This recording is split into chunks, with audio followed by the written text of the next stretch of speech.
Mi familia me humilló llamándome loca y me abandonó en las escaleras del edificio.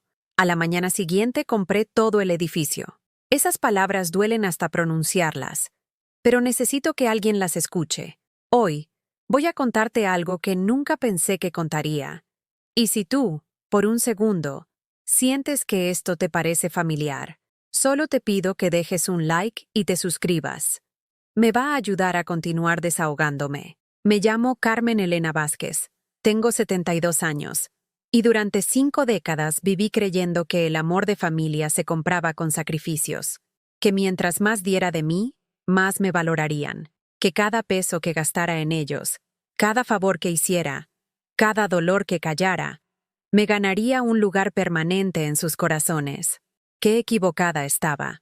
Esta mañana de noviembre en Madrid, mientras escribo estas líneas con las manos aún temblando, puedo oler el café que se enfría en mi taza nueva. Una taza que compré yo, para mí, sin pedirle permiso a nadie.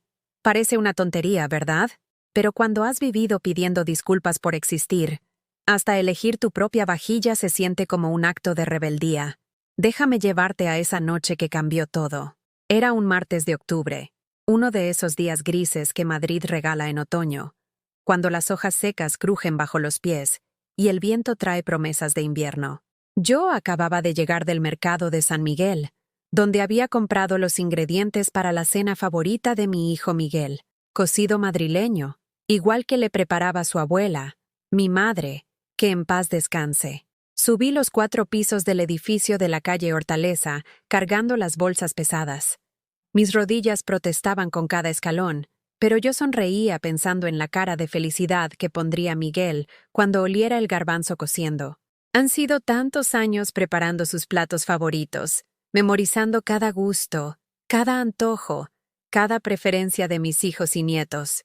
Toqué la puerta del apartamento 4B, mi hogar durante 15 años, desde que vendí mi piso en Malasaña, para ayudarlos con la entrada de este lugar más grande, para que los nietos tengan espacio para jugar, me dijo Miguel entonces.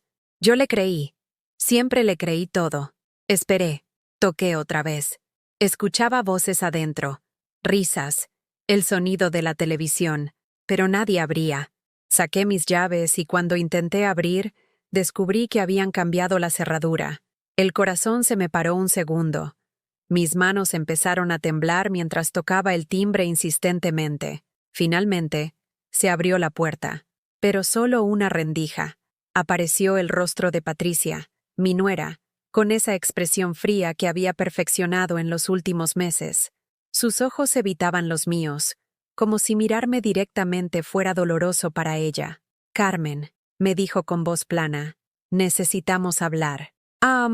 ¿Por qué cambiaron la cerradura? No puedo entrar, le dije mostrándole mis llaves inútiles. Porque ya no vives aquí. Las palabras cayeron como piedras sobre mi pecho. Detrás de ella aparecieron Miguel, mi hijo de 48 años, el mismo al que amamanté, al que cuidé cuando tuvo neumonía a los 5, al que ayudé con las tareas hasta que terminó la universidad. Estaba en pijama, cómodo, como si fuera la cosa más natural del mundo echarme de la casa que yo había ayudado a pagar. Mamá, me dijo sin acercarse, ya hablamos de esto. No puedes seguir viviendo con nosotros. No estás bien. ¿Cómo que no estoy bien? Acabo de ir al mercado. Cargué todas las bolsas yo sola. Subí 4 pisos. Te olvidas de las cosas, interrumpió Patricia. Ayer dejaste el gas abierto. Era mentira. Jamás había dejado el gas abierto. Pero cuando tu propia familia comienza a inventar razones para deshacerse de ti, cualquier mentira se vuelve verdad en sus bocas. Miguel, supliqué a mi hijo. Soy tu madre. ¿Dónde voy a ir? Él miró hacia otro lado. Mi nieto Carlos, de 16 años, se asomó por detrás con su teléfono en la mano. Abuela, ya encontramos una residencia súper buena en Getafe. Tiene jardín y todo. Te va a encantar. Una residencia. Me estaban enviando a morir entre extraños. Pero yo no quiero ir a ninguna residencia. Estoy bien aquí, con ustedes. Soy de la familia. Las palabras salieron desesperadas, rápidas, como si hablando más rápido pudiera convencerlos de que no era una carga, de que aún tenía valor, de que merecía un lugar en sus vidas. Patricia suspiró con exasperación, como si estuviera tratando con una niña caprichosa. Carmen, tienes que entender. Los niños necesitan su espacio. Miguel necesita concentrarse en su trabajo. Y yo no puedo más. Es demasiado estrés cuidarte y cuidar la casa. ¿Cuidarme? La palabra me salió estrangulada. ¿Cuándo te he pedido que me cuides? Yo cocino, limpio, lavo tu ropa, cuido a los niños cuando salen. Ya no cocinas bien. Me cortó Miguel con dureza. La semana pasada la paella estaba salada. Y te confundes con los nombres. Cada acusación era una puñalada. Me confundí una vez, solo una vez. Llamé a Carlos por el nombre de su primo. Tengo 5 nietos. Todos con nombres parecidos. Cualquiera se confunde. Y la paella estaba perfecta. Siempre ha estado perfecta. Pero cuando quieres encontrar defectos en alguien, cualquier detalle se convierte en prueba de su inutilidad. Sentí que las fuerzas me abandonaban. Las bolsas del mercado pesaban tanto en mis brazos que tuve que dejarlas en el suelo. Por favor, murmuré. Era la primera vez en mi vida que le suplicaba algo a mis hijos. Solo déjenme quedarme esta noche. Mañana podemos hablar con calma. Miguel y Patricia se miraron. En esa mirada había una conversación silenciosa, una decisión que ya habían tomado sin incluirme. Mamá, dijo Miguel finalmente, puedes quedarte en el rellano hasta que arreglemos lo de la residencia. Aquí tienes una manta. Me pasó una manta vieja, la misma que yo había usado para arroparlos cuando eran pequeños y tenían pesadillas. La misma manta que había estado en nuestra familia durante 30 años. Y cerraron la puerta. El sonido del cerrojo fue como un disparo en el silencio del edificio. Me quedé ahí parada, en el rellano frío, sosteniendo esa manta y sintiendo cómo se me caía el mundo encima. Las bolsas del mercado a mis pies, llenas de comida que ya nunca cocinaría para ellos. El olor del cocido que nunca preparé se evaporó junto con mis ilusiones. Me senté en los escalones de mármol frío. El edificio estaba en silencio. Todos los vecinos cenando con sus familias, calentitos en sus hogares, mientras yo, Carmen Elena Vázquez, la mujer que había criado sola a 3 hijos después de que mi marido muriera en ese accidente de tráfico hace 28 años, me convertía en una refugiada en mi propia casa. Cerré los ojos y recordé la primera vez que Miguel me dijo «mami» cuando aprendió a hablar, la noche que se enfermó de fiebre alta y yo no me separé de su cama en 3 días. Su graduación universitaria, donde lloré de orgullo cuando dijeron su nombre, su boda, donde bailamos el vals que habíamos ensayado durante meses porque quería que todo fuera perfecto para él. ¿En qué momento ese niño que me abrazaba cuando tenía miedo se convirtió en el hombre que me dejaba dormir en las escaleras?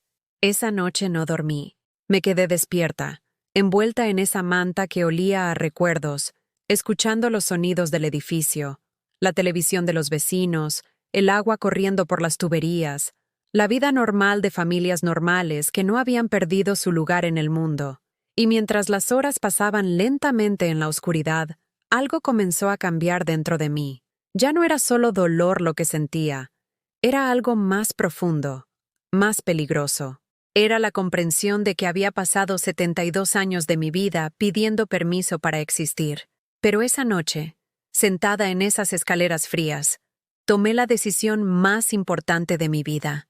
Nunca más volvería a suplicar amor a quien no me lo daba libremente. Aunque aún no sabía que el amanecer me traería la oportunidad de demostrar exactamente lo que significaba esa decisión. Mientras esperaba que amaneciera en esos escalones helados, mi mente comenzó a rebobinar como una película vieja. 48 años de maternidad desfilaron ante mis ojos, y por primera vez, los vi sin el filtro del amor incondicional. Los vi tal como habían sido realmente. Recordé el día que enviudé. Miguel tenía 20 años, Carmen 18 y Luis apenas 16. Antonio, mi marido, se había matado en esa curva de la A6 una madrugada de diciembre, regresando de hacer horas extra como taxista para pagarnos unas navidades decentes. El seguro no cubrió nada.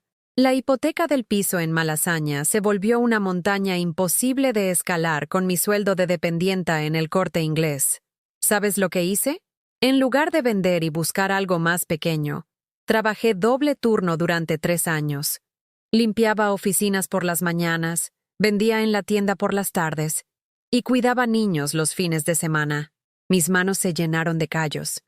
Mis piernas se hincharon de estar tanto tiempo de pie y mis ojos se secaron de llorar en silencio para que mis hijos no me vieran desmoronarme. Miguel había dejado la universidad para trabajar en una fábrica.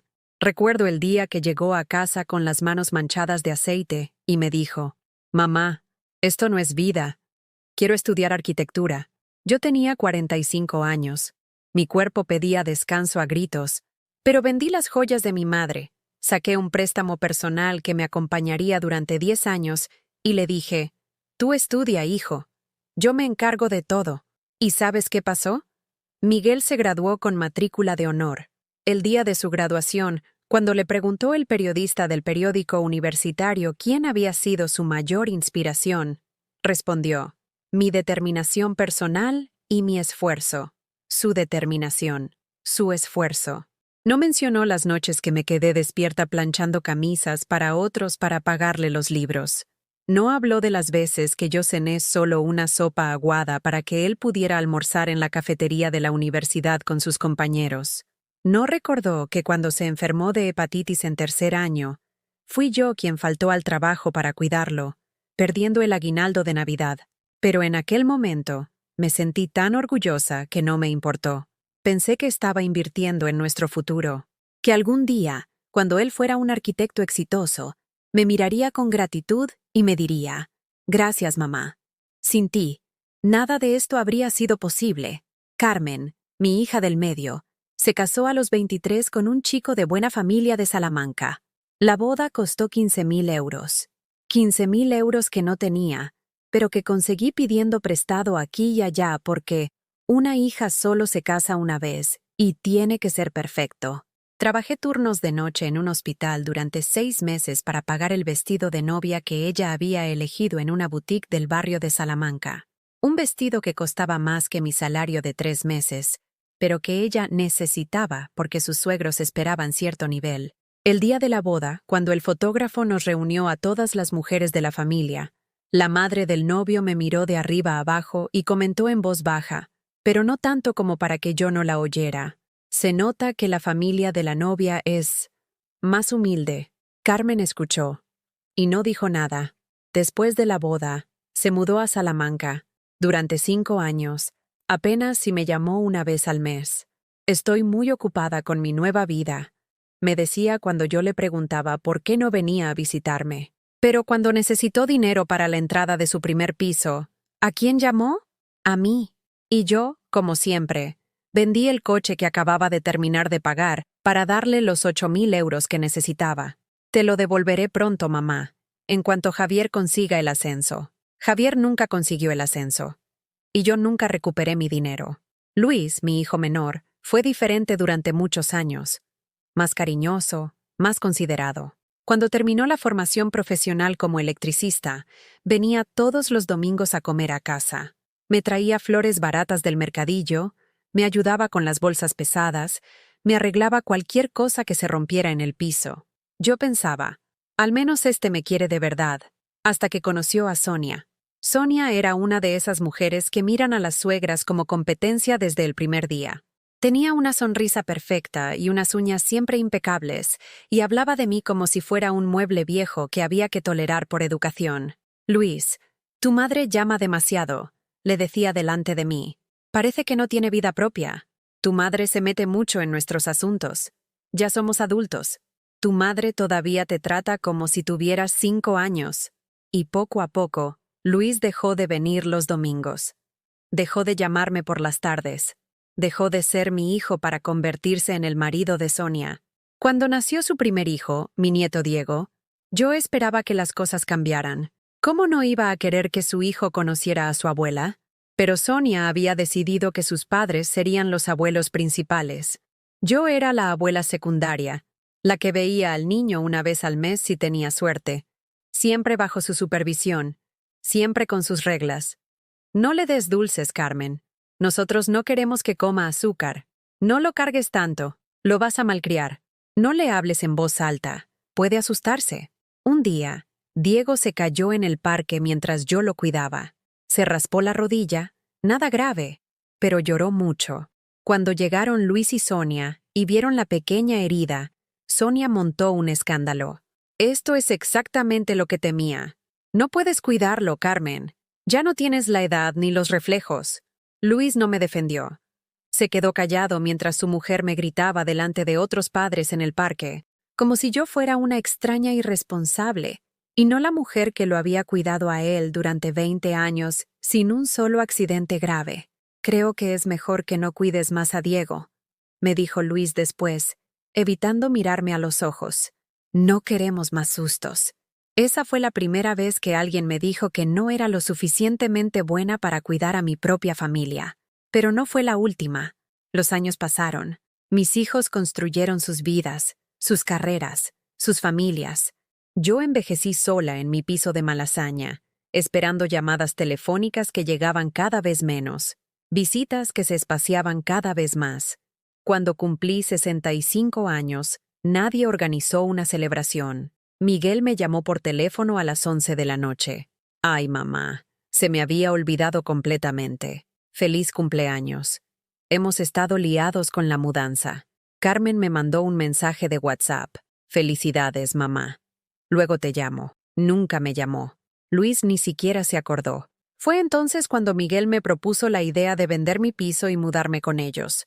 Mamá, estás muy sola, y nosotros necesitamos ayuda con la entrada del piso nuevo. Si vendes el tuyo y nos das la mitad, todos ganamos. Tú estarás acompañada, y nosotros podremos comprar algo más grande.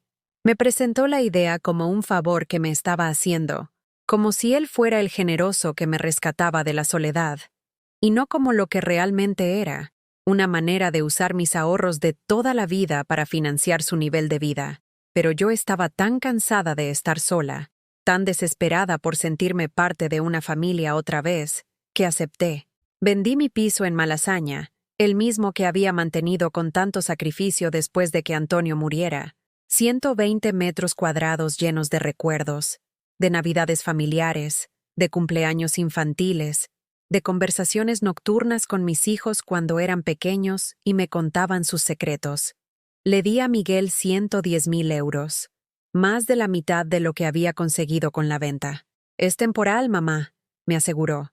Cuando las cosas mejoren, te devolveremos tu parte y podrás comprarte algo propio otra vez. 5 años después, seguía esperando esa devolución. Y esa noche, sentada en las escaleras del edificio que yo había ayudado a comprar, entendí finalmente la verdad que había estado negando durante décadas. Para mis hijos, yo nunca había sido una madre. Había sido una fuente de recursos, un banco personal que nunca cobraba intereses y nunca reclamaba devolución. Cuando me necesitaban, aparecía. Cuando necesitaban dinero, pagaba. Cuando necesitaban cuidado, cuidaba. Pero cuando ellos ya no me necesitaban, cuando mi utilidad se había agotado y mi presencia se había vuelto incómoda, me desecharon como se desecha un electrodoméstico viejo que ya no funciona bien. El frío de la madrugada se me metió en los huesos, pero por primera vez en años sentí algo más fuerte que el dolor.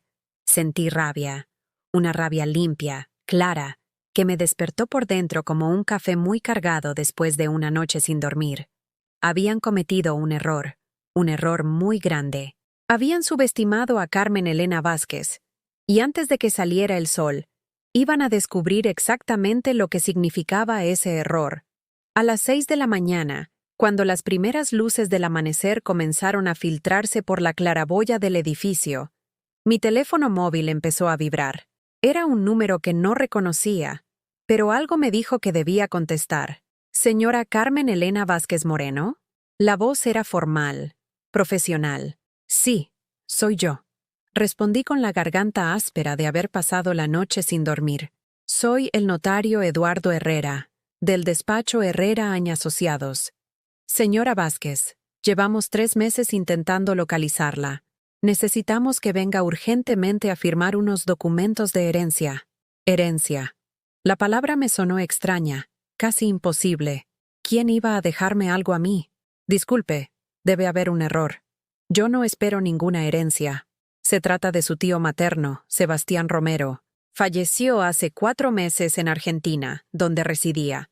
Según testamento, usted es su única heredera universal. Tío Sebastián, el hermano menor de mi madre, que había emigrado a Buenos Aires cuando yo tenía 15 años. El único que siguió escribiéndome cartas hasta que se murió mamá. Y después perdimos el contacto. Nunca más supe de él. Nunca imaginé que se acordara de mí después de tantos años. ¿Está usted seguro? Hace más de 20 años que no hablamos. Completamente seguro. Dejó instrucciones muy específicas. Quería que todo fuera para usted porque, y leo textualmente, Carmen es la única de la familia que tiene el corazón en el lugar correcto. Me temblaron las piernas. Tuve que sentarme en el escalón, aferrándome al teléfono como si fuera un salvavidas.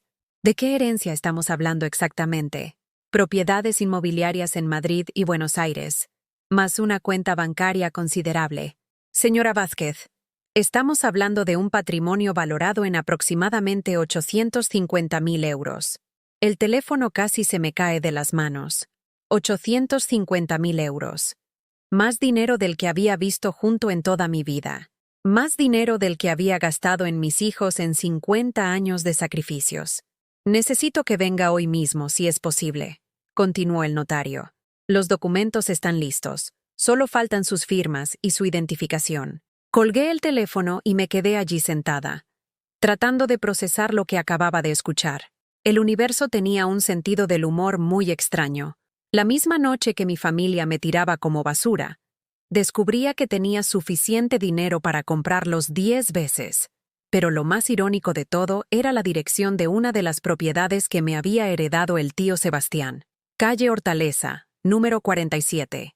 El mismo edificio donde estaba sentada. El mismo edificio donde vivía Miguel. El mismo edificio del cual me habían echado como a una perra. Resulta que mi tío había comprado todo el edificio como inversión hacía 15 años, cuando los precios estaban bajos. Y ahora, sin saberlo, yo era la dueña del lugar donde mi propia familia me había humillado. A las 9 en punto estaba en el despacho del notario Herrera. Me había aseado como pude en el baño de una cafetería cercana, pero llevaba la misma ropa arrugada de la noche anterior. No me importó. Por primera vez en años, no me importó la opinión de nadie.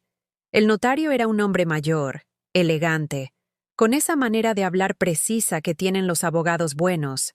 Me mostró todos los documentos, me explicó cada propiedad, cada cuenta, cada detalle legal. Su tío era un hombre muy previsor. Me dijo mientras yo firmaba papel tras papel. Invirtió bien, compró propiedades en buenos barrios y dejó dinero suficiente para que usted viva cómodamente el resto de su vida sin preocupaciones económicas. Entre las propiedades estaba el edificio de la calle Hortaleza, valorado en 420.000 euros, un apartamento en el barrio de Puerto Madero, en Buenos Aires, y una cuenta bancaria con 190.000 euros en efectivo. Hay algo más, añadió el notario con una sonrisa pequeña. Su tío dejó una carta personal para usted. Me entregó un sobre amarillento con mi nombre escrito en la caligrafía que recordaba de las cartas de mi infancia. Querida Carmen, leía la carta con la voz del tío Sebastián resonando en mi memoria. Si estás leyendo esto, es porque ya me fui de este mundo. Espero que mi muerte te encuentre bien, rodeada del amor que siempre has dado a todos. He seguido tu vida a distancia todos estos años. Sé que enviudaste joven y que criaste sola a tus hijos. Sé que trabajaste como una mula para darles todo lo que necesitaban. Y también sé, porque conozco a la familia, que probablemente no han sabido valorar lo que hiciste por ellos. La gente como nosotros, Carmen, venimos de familias donde el amor hay que ganárselo cada día, donde nunca es suficiente lo que das, y siempre hay alguien pidiendo más. Yo escapé de eso viniendo a Argentina. Tú te quedaste y pagaste el precio. Este dinero, estas propiedades, son mi manera de decirte lo que nadie más te ha dicho, que vales mucho, que mereces ser feliz, que has dado suficiente, y que ahora es hora de que pienses en ti. Úsalo bien, sobrina. Y si alguien te ha hecho daño, recuerda que la mejor venganza es vivir bien. Con todo mi cariño, tu tío Sebastián. Lloré leyendo esa carta. Lloré por todas las veces que nadie me había dicho que yo valía algo. Lloré por todos los años que había mendigado amor y reconocimiento. Y lloré de gratitud hacia un hombre que había recordado a la niña que fui y había decidido cuidar a la mujer en que me convertí. Salí del despacho siendo otra persona, legalmente, financieramente, emocionalmente. Carmen Elena Vázquez ya no era la mujer que rogaba por un lugar en la mesa de su propia familia. Ahora era la propietaria de la mesa. Mi primer impulso fue ir corriendo a contárselo a Miguel, golpear su puerta, enseñarle los papeles, ver su cara de sorpresa y arrepentimiento. Quería escucharlo decir: «Mamá, perdóname, no sabía que eras tan importante».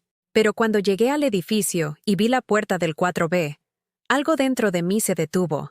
¿Por qué necesitaba su validación? ¿Por qué mi primer instinto seguía siendo buscar su aprobación? En lugar de tocar, me dirigí al apartamento 2A. Según los documentos que acababa de firmar, estaba vacío desde hacía 2 meses. Era mío. Podía vivir ahí. Saqué las llaves nuevas que me había dado el notario y abrí la puerta. El apartamento era más pequeño que el de Miguel, pero tenía algo que el suyo no tenía. Era completamente mío. Nadie podía cambiar las cerraduras. Nadie podía decirme que no era bienvenida. Nadie podía echarme a las escaleras. Caminé por las habitaciones vacías, sintiendo cómo mis pasos resonaban en el espacio que por primera vez en años me pertenecía por derecho propio, no por caridad de nadie. Esa tarde fui a comprar lo básico: una cama, una mesa, 2 sillas, algunas ollas.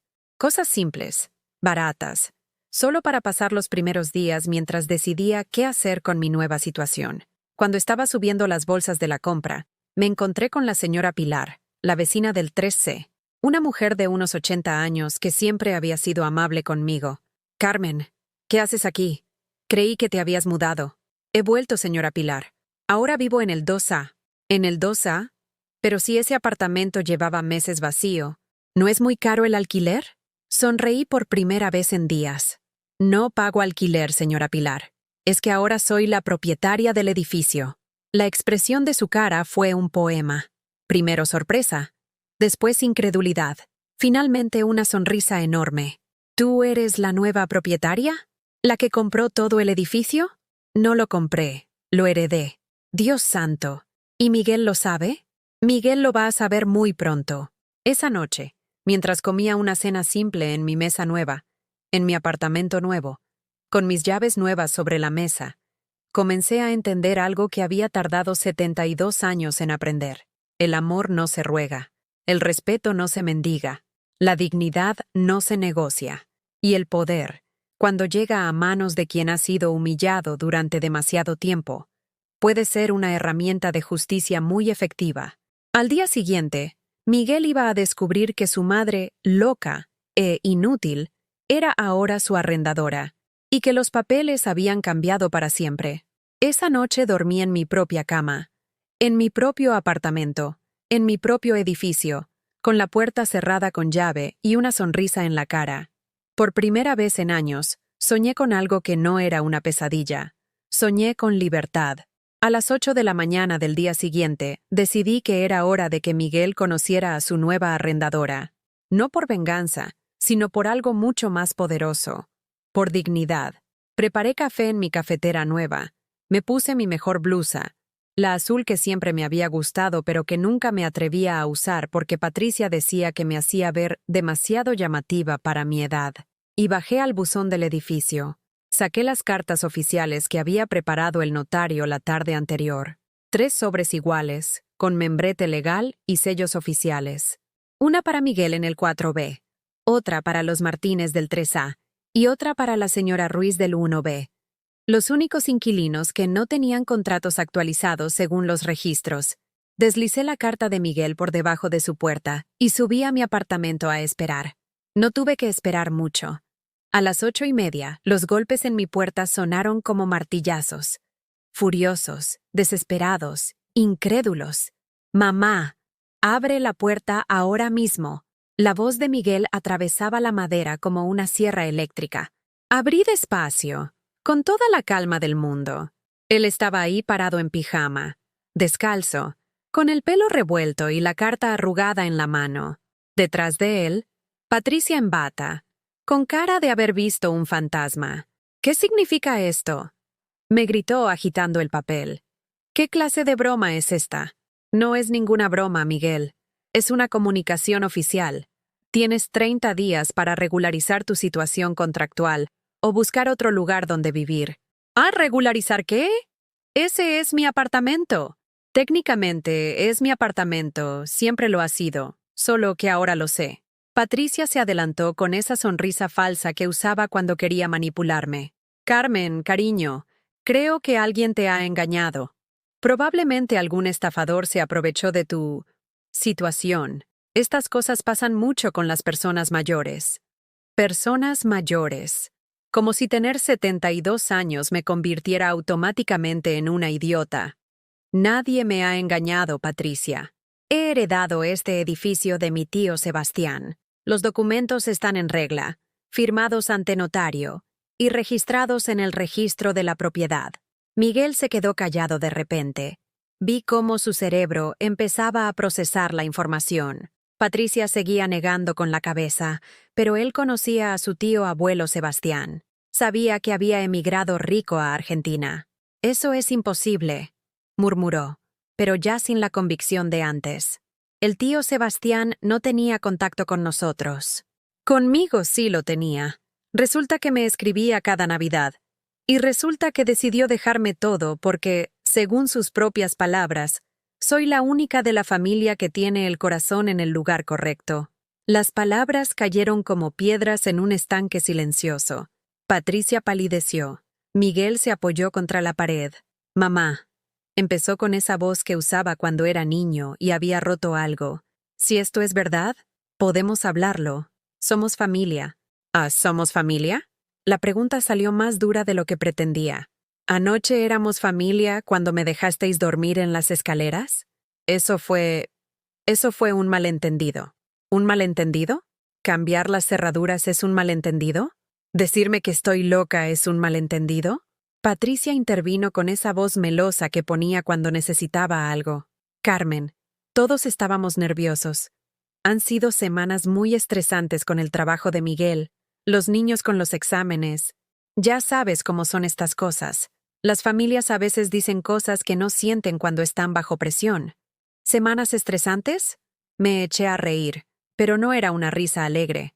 Patricia, ¿sabes cuántas semanas estresantes he tenido yo en mi vida? ¿Sabes lo que es criar 3 hijos sola mientras trabajas doble turno?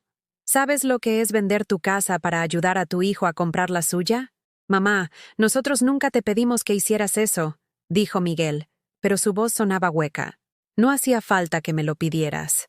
Lo hice porque os quería, porque pensaba que éramos familia.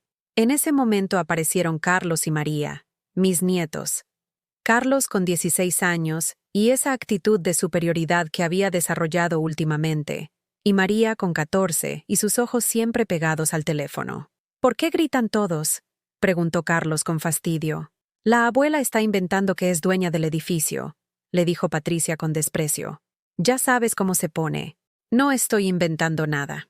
Saqué los documentos oficiales de mi bolso y se los mostré. El sello del notario, las firmas, los registros oficiales. Carlos leyó por encima con esa velocidad que tienen los jóvenes para procesar información. Joder, murmuró. Esto parece real. Carlos, no digas palabrotas, le regañó su madre automáticamente. Pero se notaba que estaba en shock. María levantó la vista del teléfono por primera vez en meses. ¿O sea que la abuela es rica? La pregunta, en su simplicidad adolescente, puso el dedo en la llaga. La abuela siempre ha sido rica, les dije. Rica en amor, en paciencia, en sacrificio. Lo que pasa es que vosotros nunca habéis sabido ver esa riqueza. Miguel se pasó las manos por el pelo. Reconocí el gesto. Lo hacía cuando era pequeño y sabía que había hecho algo malo. Mamá, si esto es verdad, tenemos que sentarnos todos y hablar con calma. Podemos solucionarlo.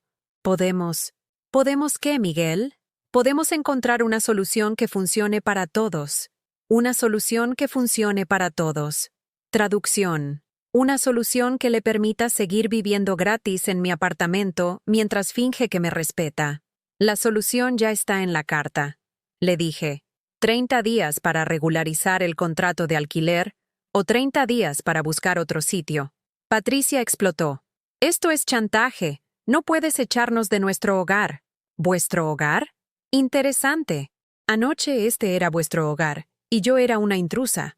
Hoy que sabéis que es mi propiedad, de repente queréis negociar. Los niños van al instituto aquí.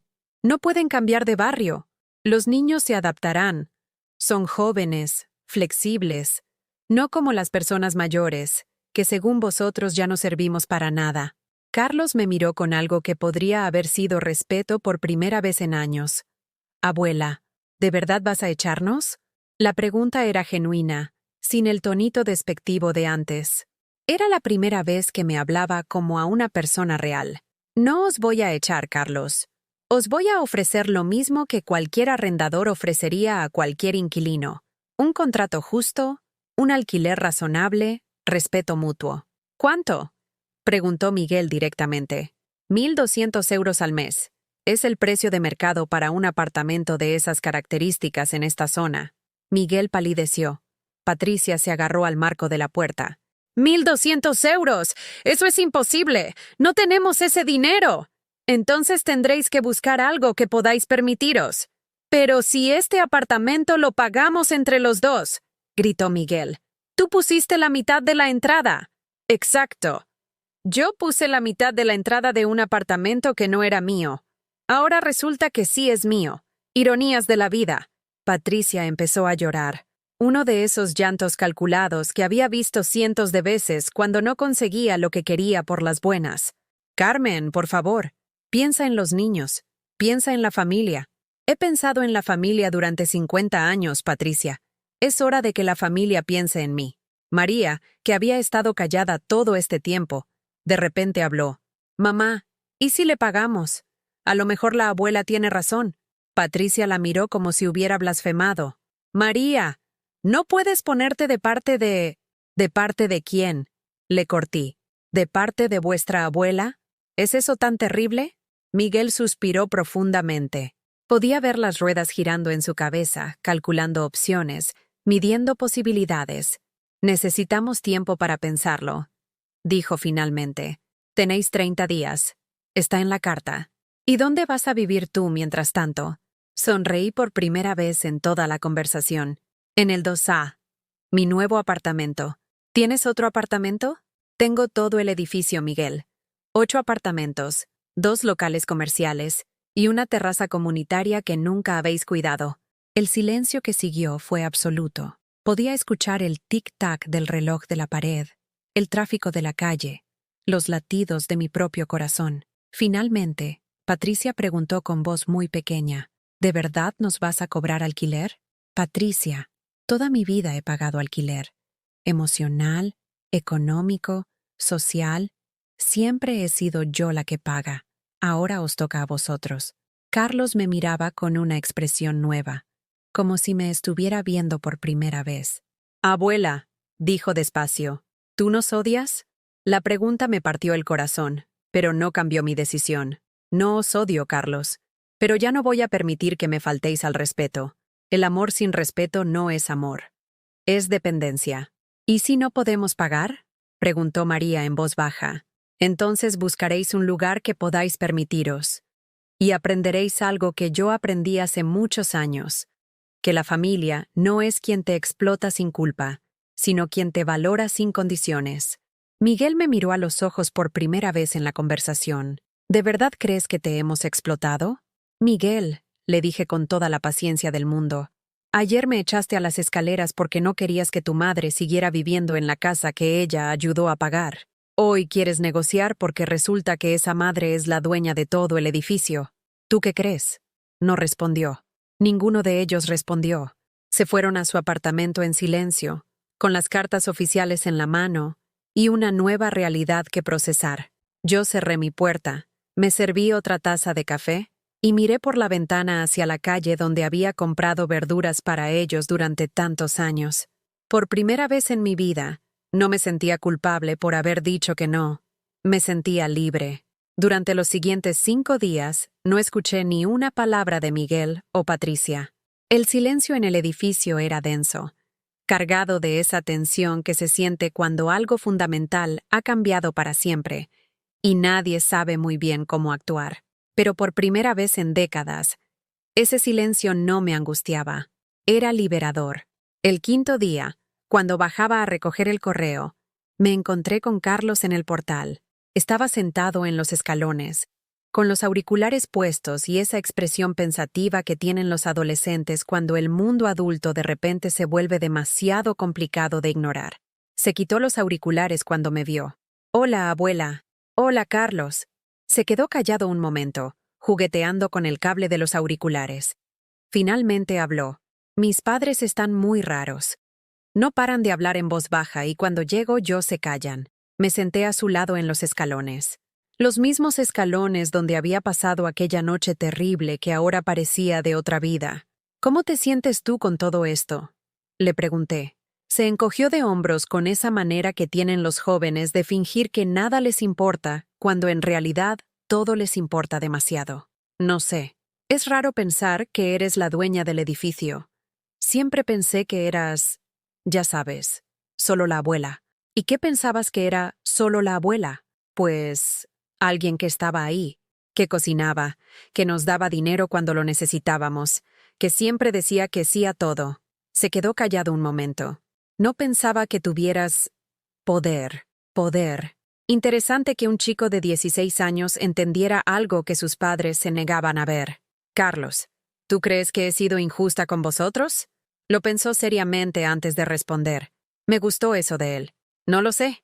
Al principio pensé que sí, pero luego me puse a recordar cosas y...». Se paró, como si no supiera cómo continuar. «¿Y qué?». «Y me di cuenta de que nunca te preguntábamos lo que tú querías. Siempre era lo que queríamos nosotros. ¿Dónde queríamos ir a cenar? ¿Qué queríamos que cocinaras? ¿Cuándo queríamos que vinieras a cuidarnos?». Miró hacia el suelo. «Y cuando no querías hacer algo, mamá siempre decía que eras difícil». Su honestidad me desarmó completamente. ¿Sabes qué es lo más triste, Carlos? Que yo misma creía que ser difícil era malo. Creía que una buena abuela, una buena madre, siempre decía que sí. ¿Y ahora qué crees?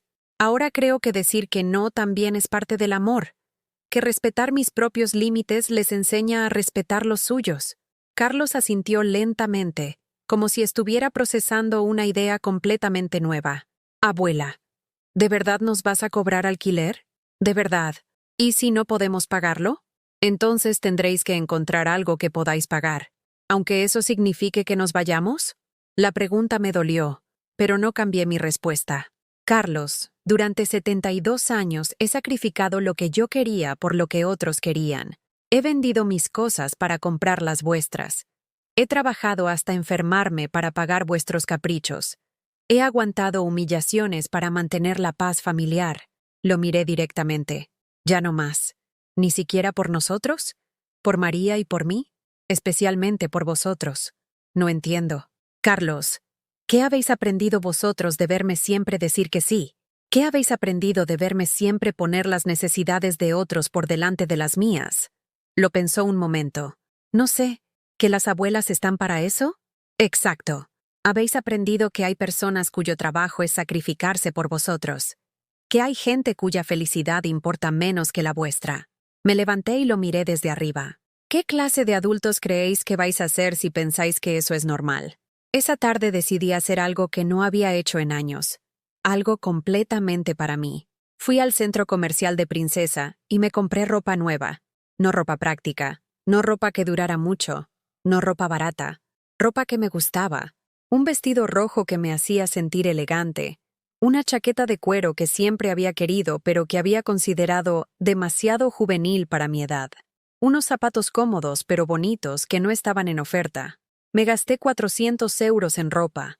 400 euros que antes habría gastado en la cena de cumpleaños de algún nieto, en el regalo de Navidad de alguna nuera, en cualquier cosa menos en mí misma. Cuando llegué a casa cargada de bolsas, me crucé con la señora Pilar en el ascensor. «Carmen, qué guapa estás. ¿Has ido de compras?». «Sí, me he comprado ropa nueva». Se te ve radiante. ¿Sabes qué? No te había visto tan luminosa en años. Luminosa. No recordaba la última vez que alguien me había descrito así. Me siento diferente, señora Pilar. Se nota. Y me alegro. Siempre pensé que eras demasiado buena para tu propia familia. Esas palabras me pararon en seco. ¿Qué quiere decir? Carmen, llevo viviendo en este edificio 15 años. He visto cómo te trataban. Las veces que bajabas llorando después de alguna discusión. Las veces que cargabas sola con todas las bolsas de la compra mientras ellos subían en el ascensor sin ayudarte. Las veces que llegabas a casa con regalos para todos y nadie te preguntaba qué tal tu día. No sabía qué responder. No sabía que los vecinos habían sido testigos de mi humillación. Yo siempre quise decirte algo, continuó la señora Pilar, pero no sabía si era mi lugar. Ahora que sabes quién eres realmente, espero que nunca vuelvas a permitir que te traten así.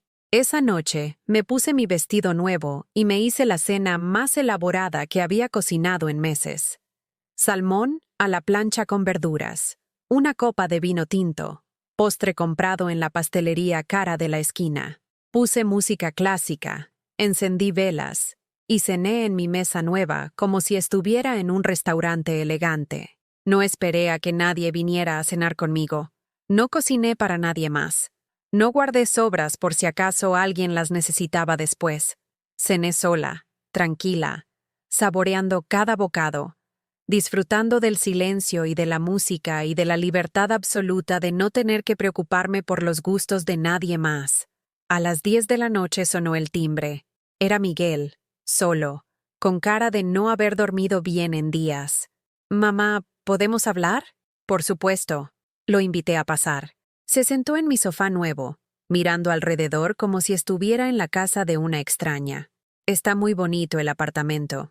«Gracias». «Mamá, hemos estado pensando Patricia y yo, sobre lo del alquiler». «Muy bien. No podemos pagar 1.200 euros al mes. Es imposible con nuestros ingresos actuales». «Lo entiendo. ¿Podrías considerar una rebaja? Algo más razonable. 800 quizás». Lo miré sin decir nada. Esperé. «Es que somos familia, mamá. No es como si fuéramos inquilinos cualquiera». «Miguel, ¿tú pagarías 800 euros de alquiler por un apartamento de 4 habitaciones en el centro de Madrid a un extraño?» «No, pero tú no eres una extraña. Eres mi madre». «Exacto. Soy tu madre.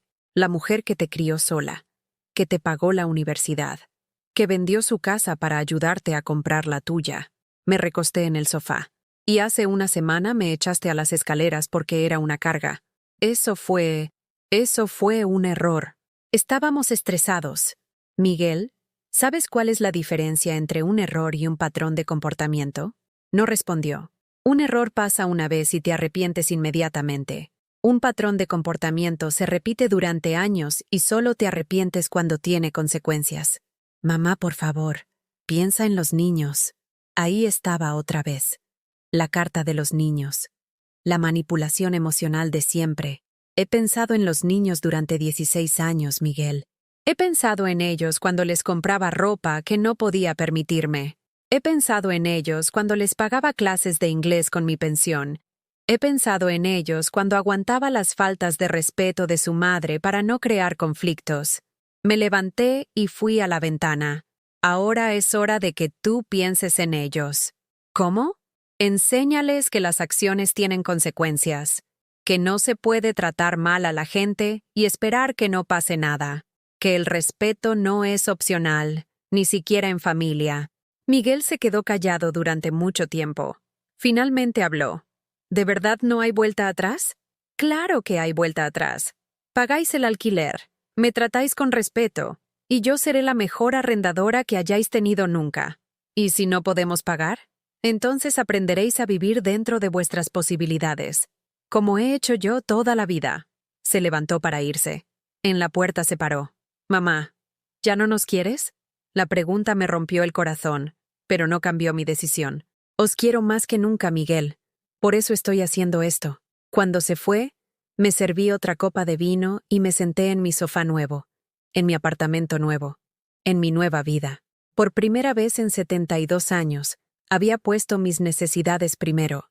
Y no me sentía culpable. Me sentía renacida. El día 25 del ultimátum, Patricia tocó a mi puerta a las 7 de la mañana. No venía sola.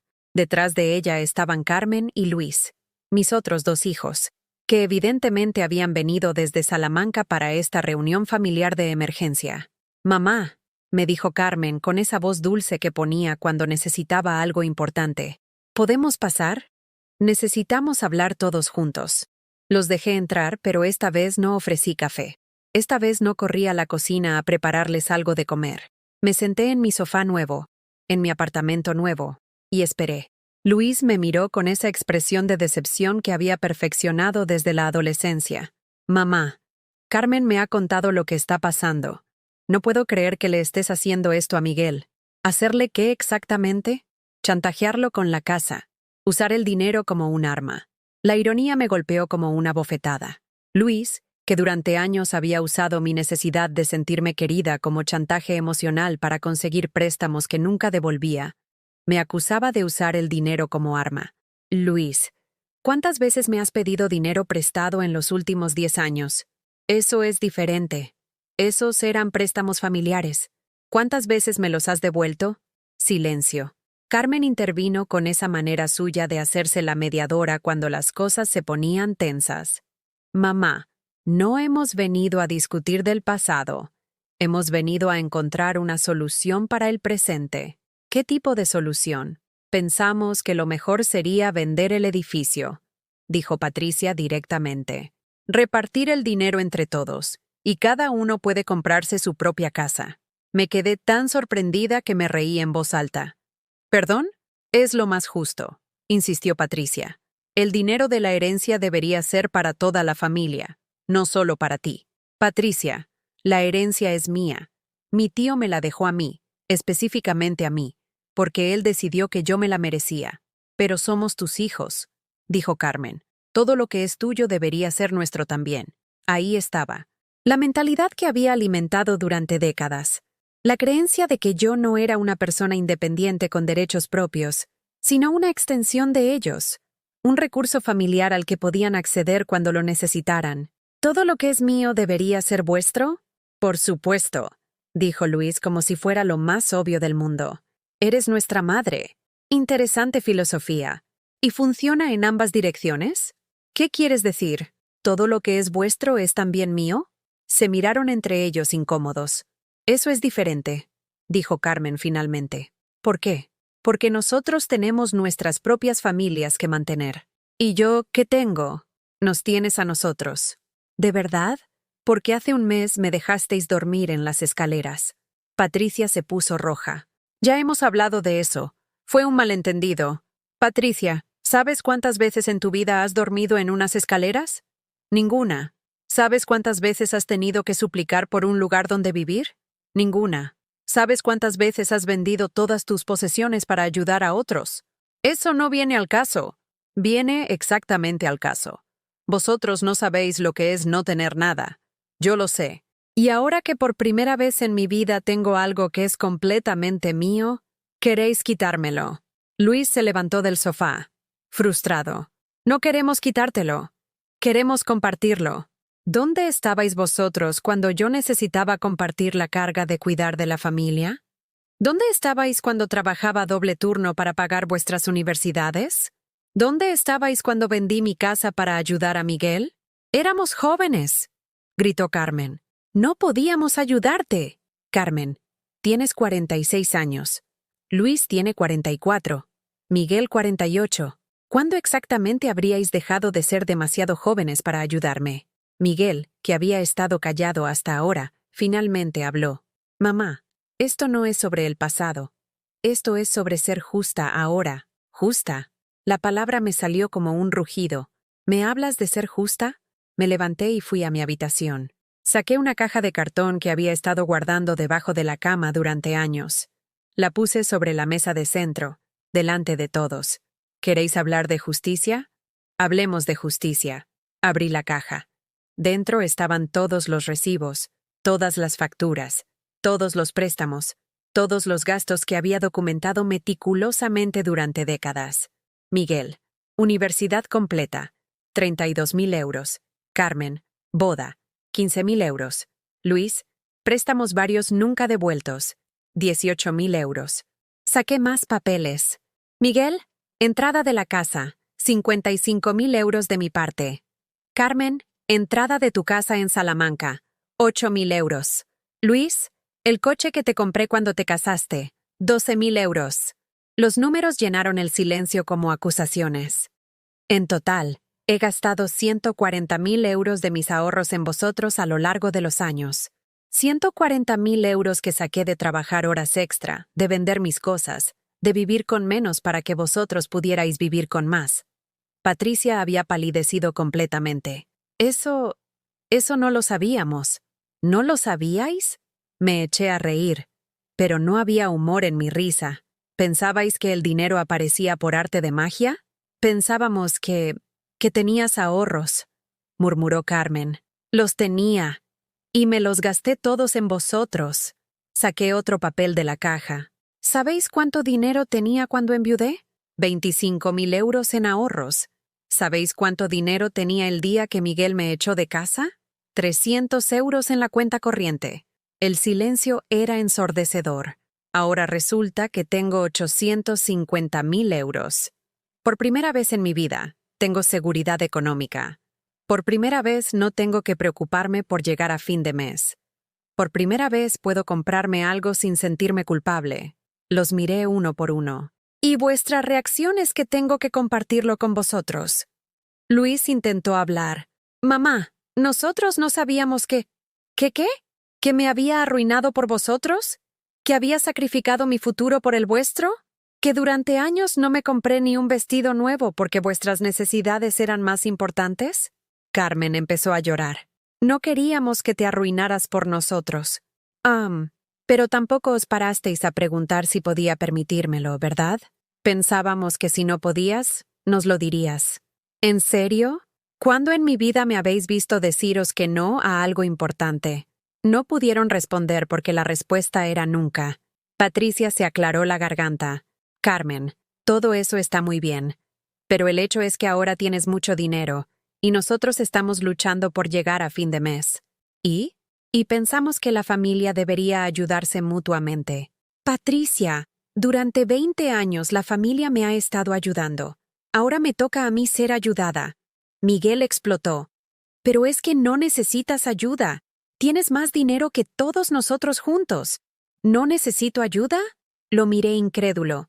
Miguel, ¿tú me has preguntado alguna vez cómo estoy? ¿Cómo me siento? ¿Qué necesito? ¿Qué quiero? Nosotros... ¿Sabéis que tengo artritis en las rodillas de tanto trabajar de pie? ¿Sabéis que me despierto sola todas las noches y a veces lloro porque echo de menos a vuestro padre? ¿Sabéis que hay días que no hablo con nadie más que con la cajera del supermercado? Carmen sollozó más fuerte. No sabíais porque nunca preguntasteis. Solo llamabais cuando necesitabais algo. Luis se sentó pesadamente. Mamá, si te sentías así, deberías habernos dicho. ¿Sí cuándo? Entre el mamá, ¿puedes cuidar a los niños? ¿Y el mamá, ¿puedes prestarnos dinero? ¿Cuándo exactamente debería haberos dicho que me sentía invisible en mi propia familia? Se quedaron todos callados. Finalmente, Miguel habló muy bajito. ¿Qué quieres de nosotros? Respeto, dije simplemente. Quiero que me tratéis como trataríais a cualquier otra persona de vuestra edad. Quiero que valoréis mi tiempo, mis sentimientos, mis decisiones. Quiero que dejéis de verme como un recurso y empecéis a verme como una persona. ¿Y si hacemos eso, nos dejarás quedarnos en el apartamento? La pregunta reveló todo. Todavía estaban negociando. Todavía pensaban que podían cambiar su comportamiento temporalmente para conseguir lo que querían. Miguel, os dejo quedaros en el apartamento si pagáis el alquiler, como cualquier inquilino. Pero somos tu familia. Exacto. Sois mi familia. Deberíais tratarme mejor que un extraño, no peor. Patricia se levantó bruscamente. Esto es ridículo. No vamos a suplicarte, Carmen. Nadie os está pidiendo que supliquéis. Os estoy pidiendo que paguéis un alquiler justo por un apartamento en el que queréis vivir. No tenemos 1.200 euros al mes. Entonces buscad algo que podáis permitiros. Esto es chantaje. Por primera vez en la conversación, me enfadé de verdad. Chantaje. Me levanté del sofá. Chantaje es decirle a tu suegra que está loca para poder echarla de casa. Chantaje es cambiar las cerraduras para que no pueda entrar. Chantaje es dejarla dormir en las escaleras. Patricia retrocedió. Chantaje es llamarme solo cuando necesitáis dinero. Chantaje es hacerme sentir culpable por existir. Chantaje es tratarme como si fuera una carga, y luego esperar que os regale mi herencia. Me senté otra vez, respirando profundamente. Lo que yo estoy haciendo se llama justicia. Carmen se acercó a mí. Mamá, por favor. Somos una familia. Las familias no se cobran alquiler unas a otras. Carmen, las familias tampoco echan a las madres a las escaleras. Las familias no explotan a sus miembros más vulnerables. Las familias no chantajean emocionalmente. Miré a todos mis hijos, uno por uno. Durante 50 años he sido vuestra madre. He sacrificado todo por vosotros. Ahora quiero ser Carmen, solo Carmen. Una mujer de 72 años que tiene derecho a vivir para sí misma. Luis me miró con lágrimas en los ojos. ¿Y nosotros qué somos ahora para ti? Sois mis hijos, os querré siempre. Pero ya no sois mi responsabilidad. Ya no sois mi trabajo. Ya no sois mi vida entera. ¿Y si no podemos permitirnos quedarnos? Entonces tendréis que iros. Y aprenderéis a ser independientes. Como he hecho yo durante toda mi vida. Se fueron en silencio, derrotados, sin más argumentos. Cerré la puerta detrás de ellos y me di cuenta de que por primera vez en 5 décadas había puesto mis propias necesidades antes que las de mis hijos. Y el mundo no se había acabado. De hecho, por primera vez en años, me sentía completamente en paz. 3 días después de la reunión familiar, encontré una carta debajo de mi puerta. No tenía remitente, pero reconocí la letra inmediatamente. Era de Miguel. Mamá, nos vamos el próximo fin de semana. Hemos encontrado un apartamento en Getafe que podemos permitirnos. Los niños empezarán el nuevo curso allí. No sabemos cuándo volveremos a verte, pero queríamos que supieras que no te odiamos. Solo estamos decepcionados. Decepcionados. Como si yo los hubiera traicionado al dejar de ser su caja registradora personal. Doblé la carta y la guardé en el cajón con todos los recibos. Otro documento más de una vida que se cerraba para que otra pudiera empezar. Esa mañana hice algo que no había hecho en décadas. Fui a una agencia de viajes. Buenos días, le dije a la empleada, una chica joven con una sonrisa profesional. Quería información sobre viajes a Italia. Por supuesto. ¿Para cuándo y para cuántas personas? Para una persona.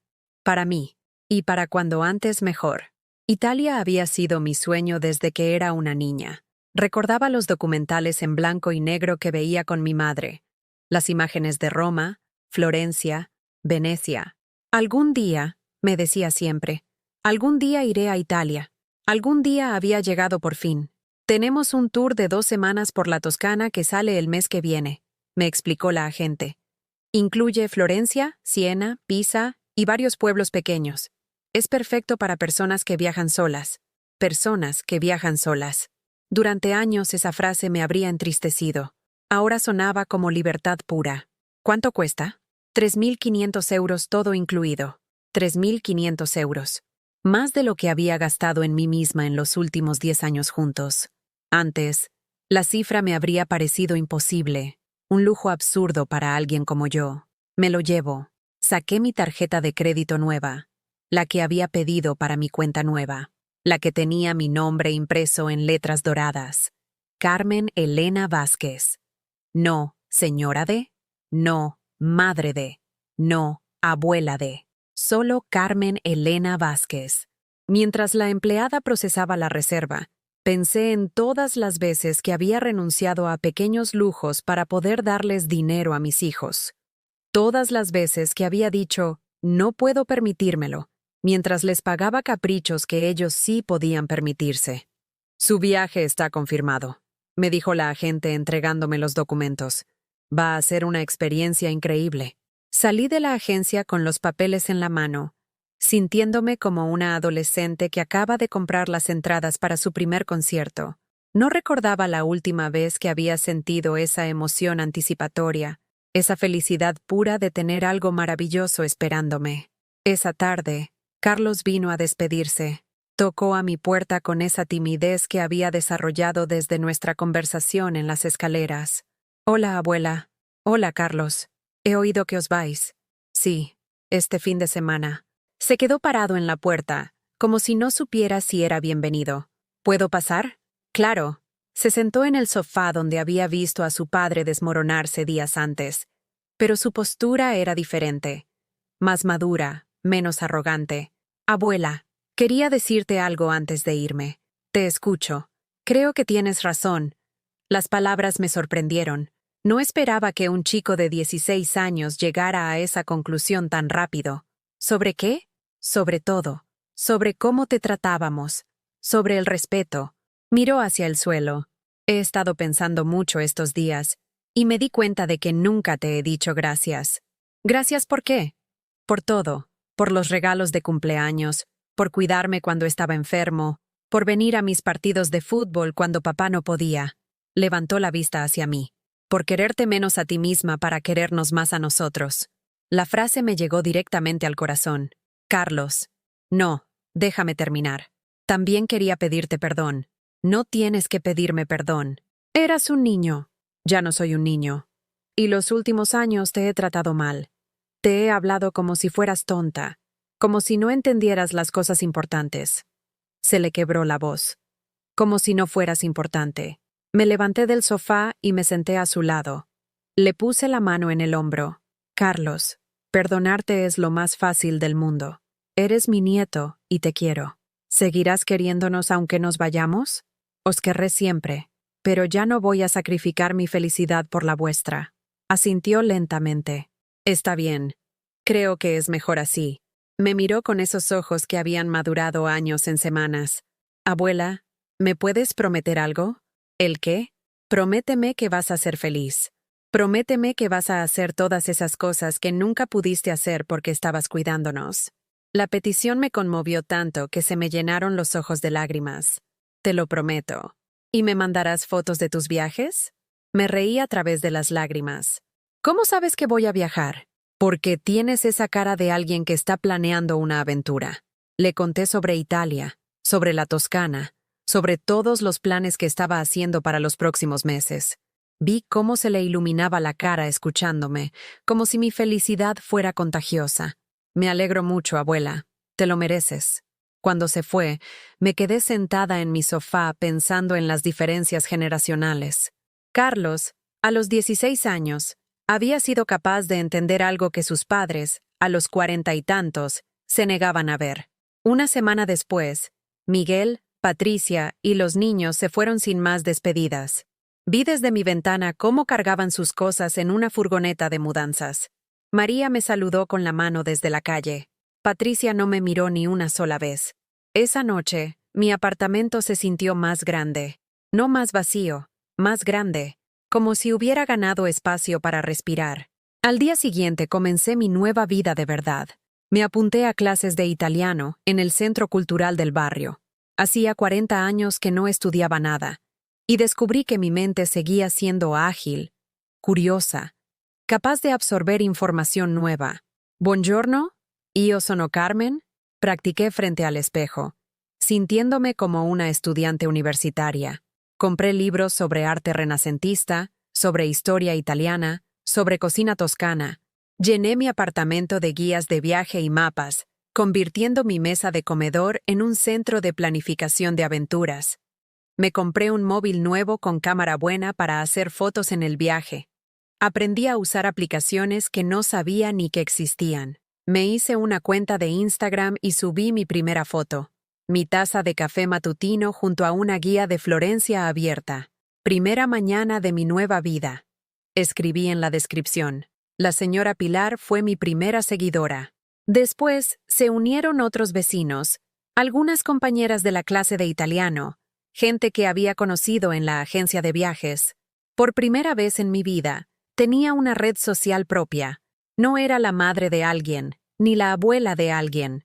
Era Carmen. La mujer que estaba aprendiendo italiano y planeando su primer viaje a Europa. 2 semanas antes del viaje, Carmen, mi hija, me llamó. Mamá, he oído que te vas de viaje. Sí, a Italia. Sola. Sola. ¿No crees que es peligroso para una mujer de tu edad viajar sola por Europa? La frase me hizo sonreír. Mi edad. Como si los 72 años fueran una enfermedad terminal que me impidiera moverme por el mundo. Carmen, he vivido sola en Madrid durante 15 años. Creo que puedo manejar 2 semanas en la Toscana. Es diferente. En Italia no conoces a nadie. Exacto. Voy a conocer gente nueva. ¿Y si te pasa algo? ¿Cómo qué? No sé. Cualquier cosa. Un accidente, una enfermedad. Carmen, ¿sabes cuántas veces en los últimos 5 años me habéis preguntado cómo estoy? ¿Cuántas veces os habéis preocupado por mi salud cuando vivía a 5 metros de vosotros? Silencio. La diferencia es que ahora que voy a estar haciendo algo que me hace feliz, de repente os preocupáis por mi bienestar. No es eso. Es exactamente eso. Durante años he sido invisible para vosotros. Ahora que tengo una vida propia, de repente soy demasiado frágil para vivirla. Colgó sin decir adiós. La noche antes del viaje, hice algo ceremonial.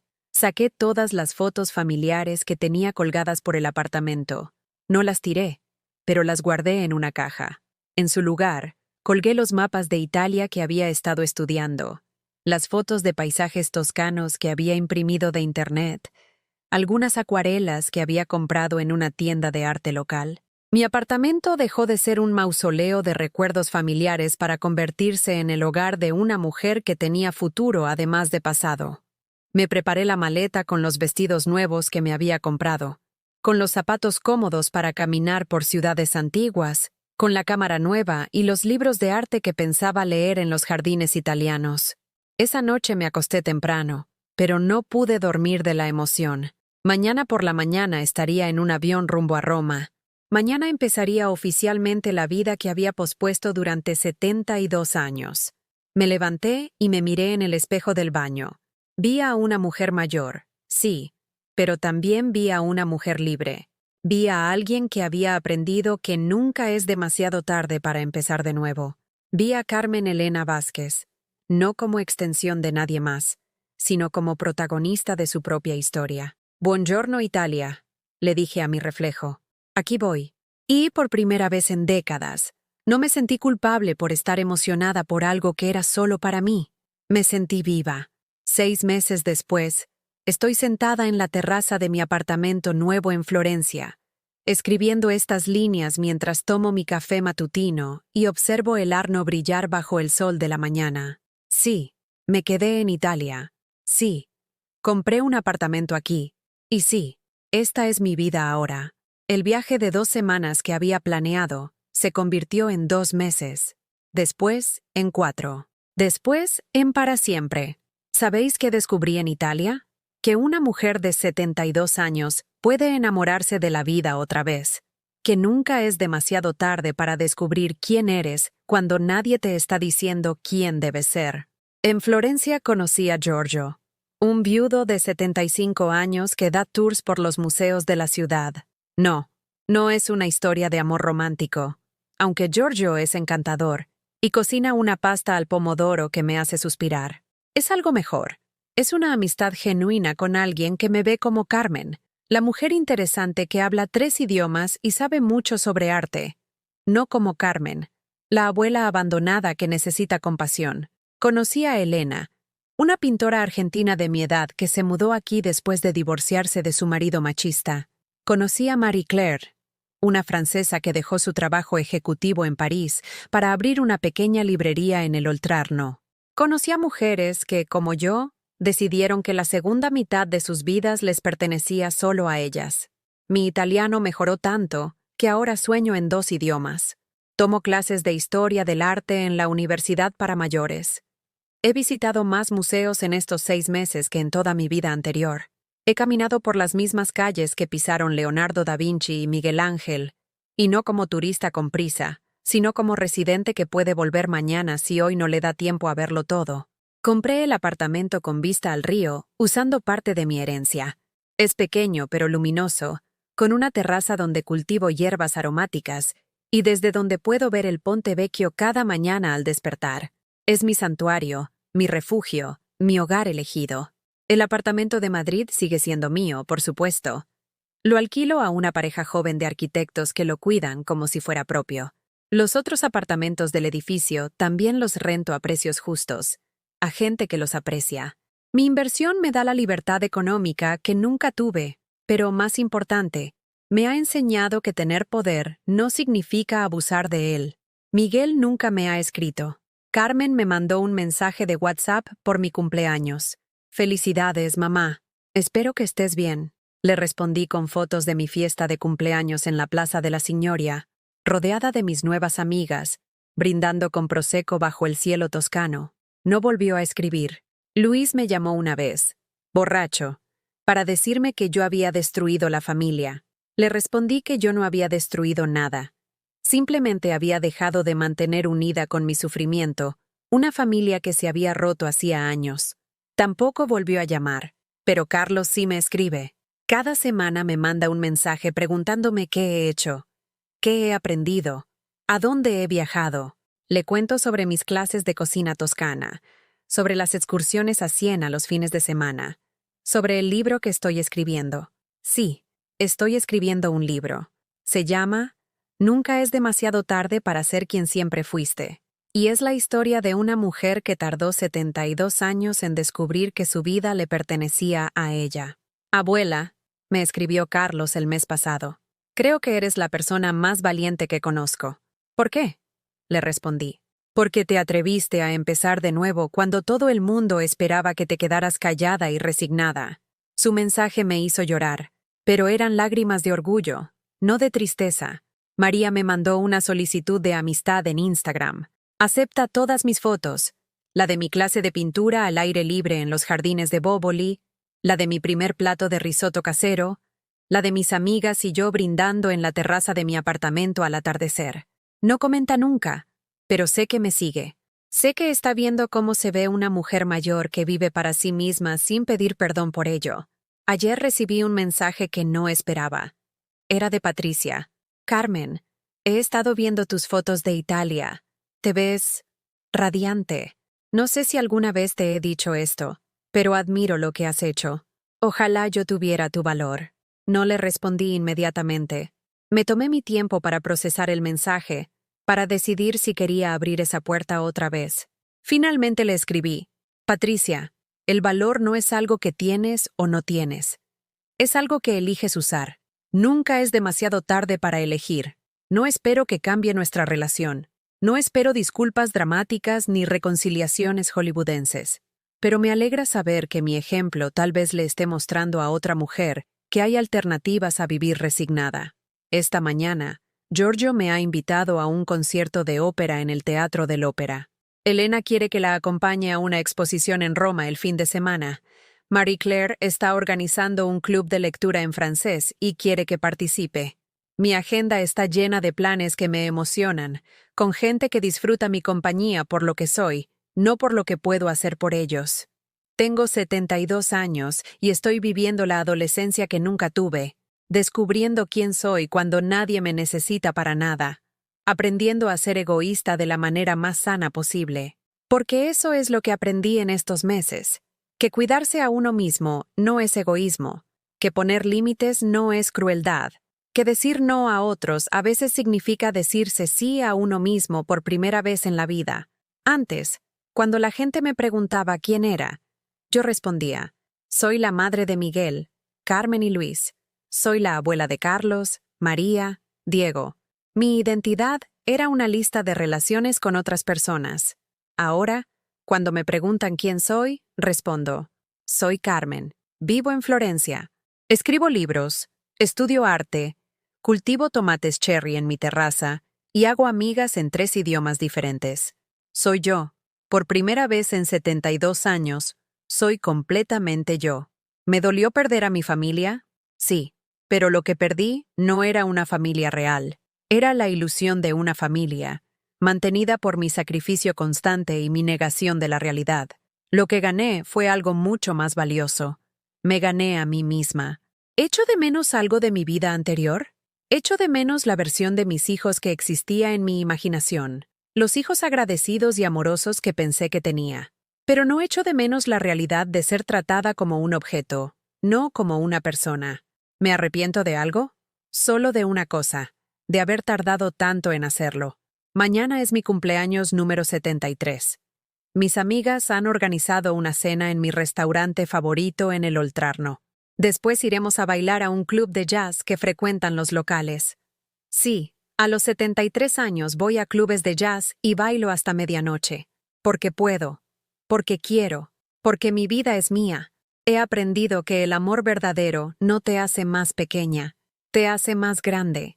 El amor real no te pide que desaparezcas para que otros brillen, te ayuda a encontrar tu propia luz.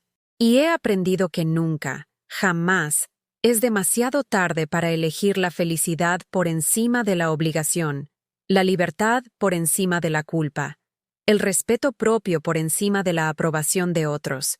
Cuando pienso en aquella noche en las escaleras, en la mujer rota que era hace solo 6 meses, apenas puedo creer que era yo.